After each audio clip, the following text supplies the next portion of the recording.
What's up, Internet?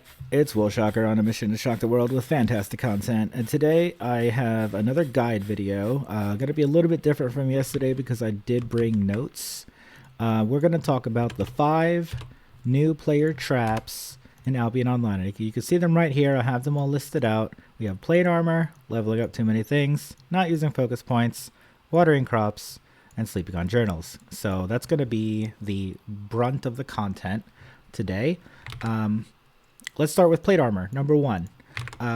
Plate armor is almost exclusively for tanks. And this game, even though it is a you are what you wear system, it still has a tank healer DPS traditional triangle. So I see a lot of new players that are fresh off the boat, and they'll go straight to the plate armor thinking, oh, I'm going to be a knight. No, you're not. And I don't mean that in a disrespectful way. I just mean that the way MMORPGs are designed and built is in such a way that not everybody can be a tank. Usually you want 1 or 2 tanks per party, and when I say party, I mean 8 to 10, maybe even 20 players. Okay, so you would have to be one of those 20 individuals that was assigned to play the tank. And then you're going to have 1 to 2 healers, right? And then the rest of the characters are going to be DPS. So even though Albion is a sandbox game and you can technically do whatever you want, you have to be cognizant of the party compositions that you're going to be exposed to once you start doing group play, once you start joining parties, and once you start joining guilds, and once you start easing your way out of the solo experience. You're going to need to figure out how to navigate the party environment, and the sooner you do that, the better, because it's going to save you a lot of time in the long run. Let's say, for example, you waste a ton of time getting to level 100 plate armor like I did, and you get all the plate armors to level 100, and guess what? I am wearing a mercenary jacket. I'm not even using my plate armors right now. Why? Because I have grown cognizant of the fact that tanks are not always the priority. There's only going to be about 1 or 2, maybe at max 4 tanks per 20 player group, and it's just the reality that most of the time you're not going to be tanking unless you are very experienced, unless your guild needs tanks. Then that's another discussion. But for the average new player who is just learning the game, this might be their first MMO, avoid plate armor. It's definitely a new player trap because it will sink a bunch of time that you could be spending leveling up other items, if that makes sense, right? So let's say you have two players who have 20 hours of playtime. One of them focuses entirely on leveling up leather or cloth, and the second one spends 10 of those hours leveling up plate, and then another 10 of those hours leveling up leather and cloth. And what I'm trying to get at here is that I would take the person who put the 20 hours into one item every day of the week. Because Albion is a game that rewards you for specializing. You want to be a specialist on this game. You don't want to diversify and dip your toes into too many different angles, because then you will end up a jack of all trades, a master of none. And even though I know that's technically not the interpretation of that quote, it definitely applies here in Albion, where you want to be really good at doing one thing, okay? Let's take crafting, for example. Let's say if you watch my previous video, I recommended refining.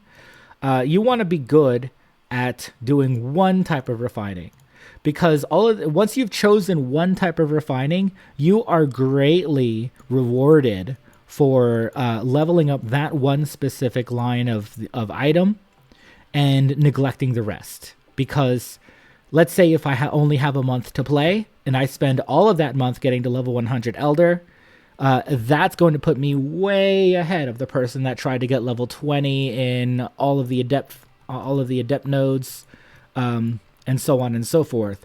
So where's my refining? Here it is. So if you would try to get level 20, level 50 on all of these, you're not going to be any better off than the person who had specialized in just one thing. So that's my advice. Take it or leave it. You don't want to start with plate armor as your first build. You know, if you level up a solo build and then you join a guild and the guild really needs a tank and you want to be a tank, then you can start having that discussion about plate armor. But I would say avoid it if you're a new player. Okay. Next, leveling up too many things. We kind of touched on this already with the refining explanation. I'm just going to go into it a bit here. If you don't have an abundance of time, if you don't have tons and tons and tons and tons and tons and tons and tons and tons of time to spend on this game and money, by the way, this was not for, I did not do this for free.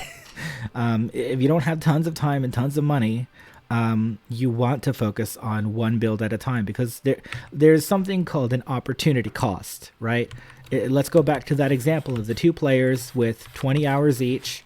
I would rather have the player that spent all 20 hours leveling up dagger rather than the player who had spent 2 hours doing daggers and 2 hours doing swords and 2 hours doing bows and 2 hours doing fire staffs and 2 hours doing curse staffs, because that's wasting a bunch of time that you could have spent going all in on one combat profession and then being really, really good with that one item.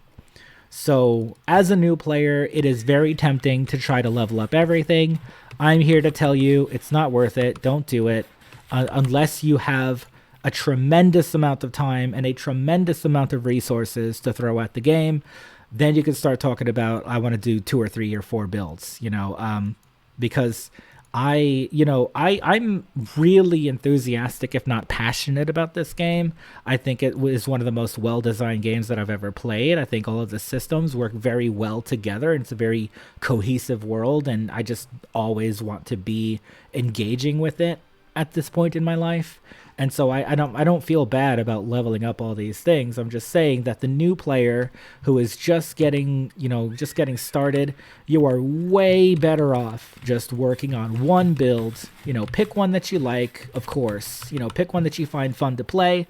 Just stay with that build. Doesn't matter what it is. I mean, it kind of does matter what it is. I mean, that's the whole point of this video. Just make sure it's not plate armor. I would say avoid plate armor. Solo player should level leather. Group player should level cloth. Let's make that even more specific, okay? I said this in my guide video. Solo plays are leather. Group players should be cloth. So if you're a DPS or a healer, go for the cloth. Help yourself by making your character as strong as you can. Don't try to level up too many things. The same applies to crafting. The same applies to gathering. Let's look at gathering for a second. See, you don't want to do this where you have all of them leveled up. You don't want to do this where you have all of them leveled up. You don't want to do this where you have them all leveled up, and so on. I am a specialist on skinning. That's why I'm working on my skinning right now. Skinning is my highest level elder node. I did this on purpose because I wanted to be able to gather tier 8, but I don't want to specialize in all of it.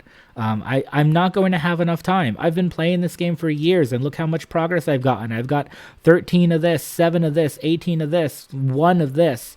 You're going to be so much better off putting all of your time and energy into one specific thing so that you can, instead of 18 here, you could have 50, 60, 70, 80, and so on just one node, instead of spreading it all out and spending a bunch of time that you don't have on leveling up everything. It's just, you're not going to be an effective player when you do that. So that's definitely a trap. Do not level up too many things. Do not use plate armor. Now, the third thing, not using focus points. Let's talk about focus points. I'm going to give myself a break here. Focus points are probably the single most important mechanic in the game, because not only does it help you pay for premium, it helps you profit from premium. So Albion is designed to be a game that rewards you for what you put into it. Everything you do in the game is valuable. Everything you get from the game is valuable to somebody, at least. Like when you loot a chest, you're getting something that somebody else can use. And so focus points is one of those things where you can get a lot just by showing up every day and spending your focus points. So in my previous video, I made a guide. If you're unfamiliar with the guide, go ahead and check it out. I think it's a decent guide, a decent introduction.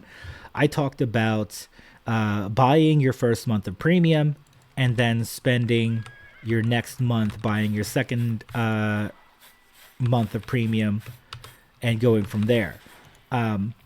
If you're going to be a free player on here and you're going to be engaged with this ecosystem, it's going to cost you 30 million silver every 30 days. That's just what it is, right? This is 27.2 million. Let's round it up to 30 million. You want to be generating 30 million silver worth of in-game assets every 30-day period. That comes out to about maybe 1 million a day. 1 million silver a day is very achievable for most players, but it is significantly easier to achieve 1 million silver a day if you are applying your focus points correctly. So in my guide video, I talked about sticking with refining. So you want to refine your resources using the city bonuses. Just to give a quick recap, I talked about the best thing to refine is leather. So you would go to Martlock, you would turn your hide into leather, you get a 40% bonus with user focus points. You get a 55% bonus using focus points. And that's going to generate a lot of silver, probably in the ballpark of 200 to 400,000 silver as a beginner, and probably in the ballpark of 800,000 to 1 million silver as a veteran with max levels on all of these nodes. Because what these nodes do is it increases your focus cost efficiency when refining hides, and 250 bonus to focus cost efficiency when refining the hide of that node.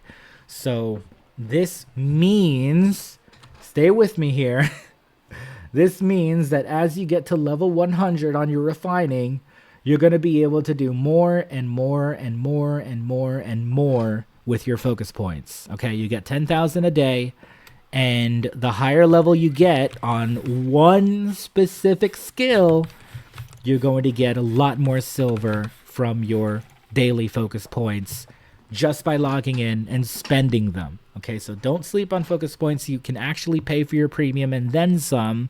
You can usually play the game 100% for free if you can use the focus points to generate the 30 million silver and then take whatever you get extra and put it towards your next month of premium.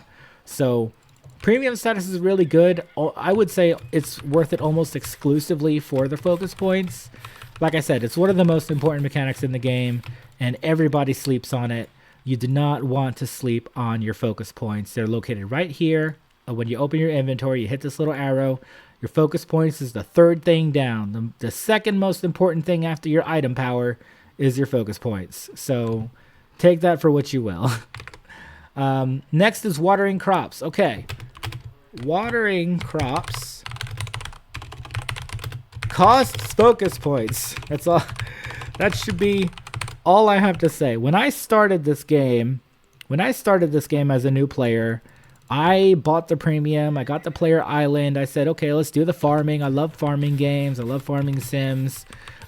This is not a farming sim. This is an economy sim.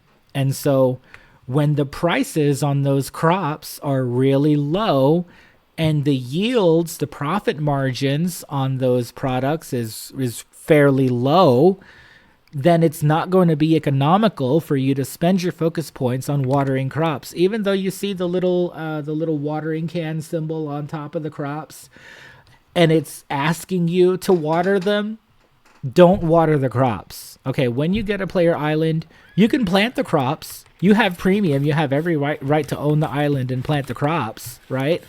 But it's going to cost 1,000 focus points for each crop at level 1 and 125 focus points for each crop at level 100.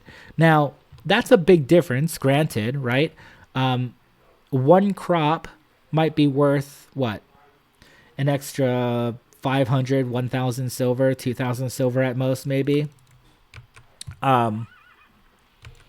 That's not a lot.